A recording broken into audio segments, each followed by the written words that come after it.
Packet എടുത്ത്. ആകാശ്, ഇന്ന് മുത്തച്ഛൻ വന്നില്ലേ? ഇല്ല. ഇത് പുതിയ ഡ്രൈവറാ.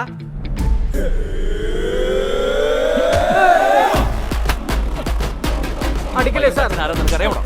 അറിയാതെ പറഞ്ഞു സാർ. കണ്ടിട്ട് അച്ഛൻ തോന്നുന്നില്ല ഡ്രൈവറാണെന്നോ? ആരെങ്കിലും ചോദിച്ചത്?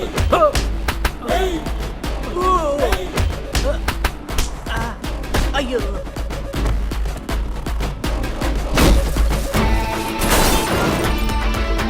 അതാണല്ലേ സംഭവം. എന്നിട്ട് ഈ ഓട്ടോയുടെ കണക്കും ബേക്കറി കണക്കും അങ്ങോട്ട് ഒക്കുന്നില്ലോ എന്ന് ഞാൻ വിചാരിച്ചു. കണക്കൊക്കാത്തതല്ല, നിന്റെ അപ്പനെ എനിക്ക് ടോപ്പിച്ചതാ. കറക്റ്റ്. അച്ഛൻ അത് തന്നെ പണി. അന്ന് രാഖിച്ചേട്ടൻ കൊറേ ഗുണ്ടകളെ സ്കൂളിലേക്ക് വിളിച്ചിട്ടുണ്ടെന്ന് അച്ഛനും ചേർന്ന് അടി പിടി എനിക്ക് വരാൻ പറ്റില്ലടാ.